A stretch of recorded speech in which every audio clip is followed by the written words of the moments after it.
Hi, I'm here with Elsie. Ben is down below me. And we're here to talk about traveling with your pets from the US to the UK, and eventually from the UK to Malta. So there's a lot of misconception about traveling to the UK with your dogs or cats now, and I think even ferrets. So, although why you would want to travel with ferrets, I don't know. They have plenty of them on the UK as it is, but there is still the misconception that there is a quarantine effect, but that has in fact been changed for a number of years due to the DEFRA Pet Travel Scheme. Now, it's not saying that it's easy to travel with them. There are a number of steps that you have to do, and they have to be done in order. And coming from the US, the most important is to make sure that your vet that you use is USDA certified. The first one I happened to use was not.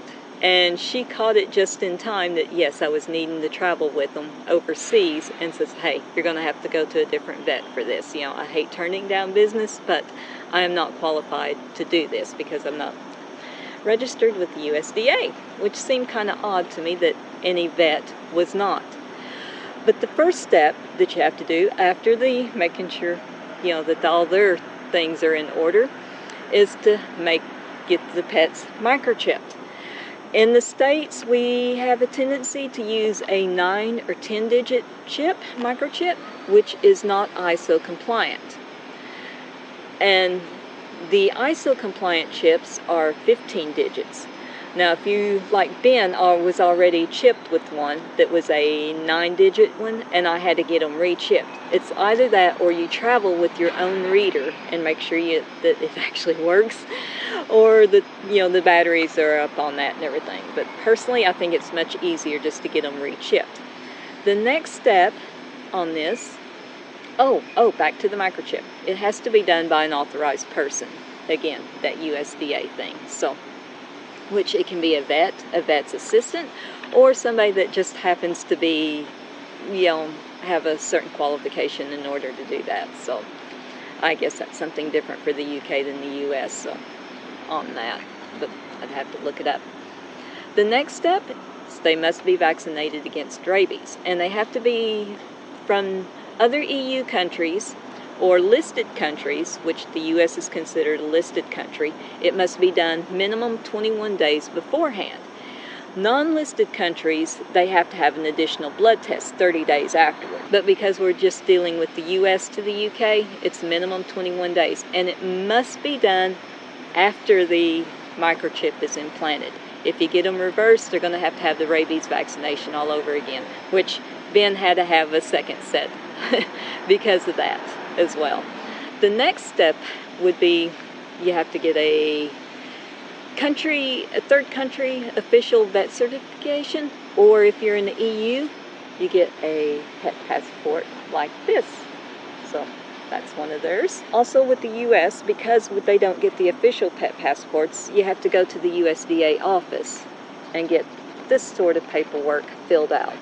And they'll check the rabies vaccination and the chip numbers, the vet, you know, all that's on there. And it's additional $38, and you have $38?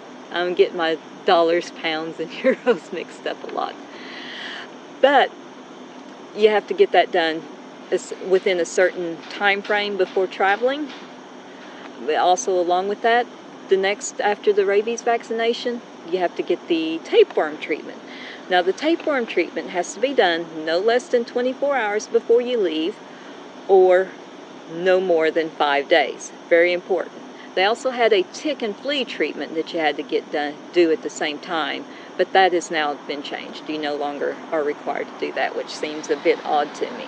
But again, so the steps are USDA certified vet, microchipped.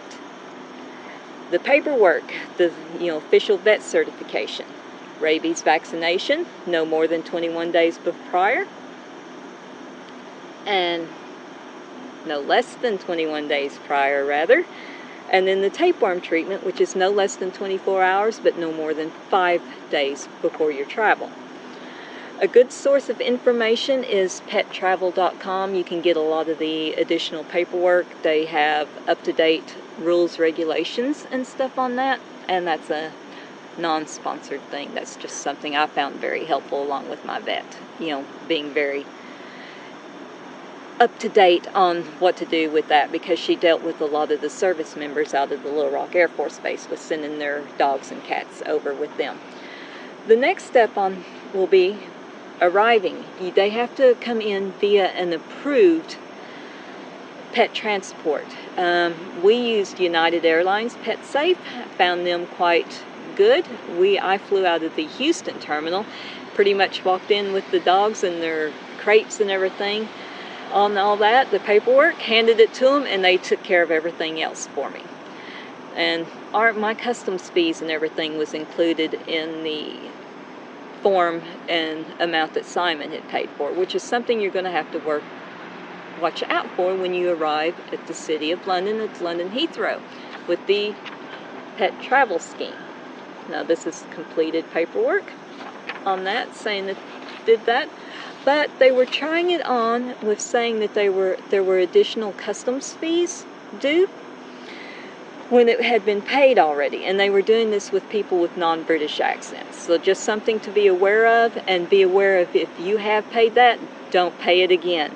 You can fight that. And pretty much when they handed the phone to me, said, oh, your pet's here, they're lovely, you know, they're well, and, you know, we just need to clear up a few things here, you need to talk to these people, and they try to say, oh, you owe an additional amount, you know, on top of that, and I'm like, no, I don't, and passed the phone over to Simon, who is of course English, and he argued it out with them, and I think we had to produce our paperwork again from, you know, the Pet Safe on travel on that, but we did not have to pay that, unlike a lovely young lady who was a U.S. Air Force officer who had to pay an additional 450 pounds to get her dog released. Now it'd been so long since she'd seen them and been waiting so long that she was willing to go ahead and pay that. And you know, it'd just been a few hours since I seen my dog, so that may seem callous, but I'm like, you know, no, this is not correct.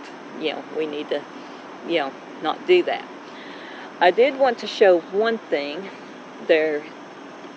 The UK has a website on that.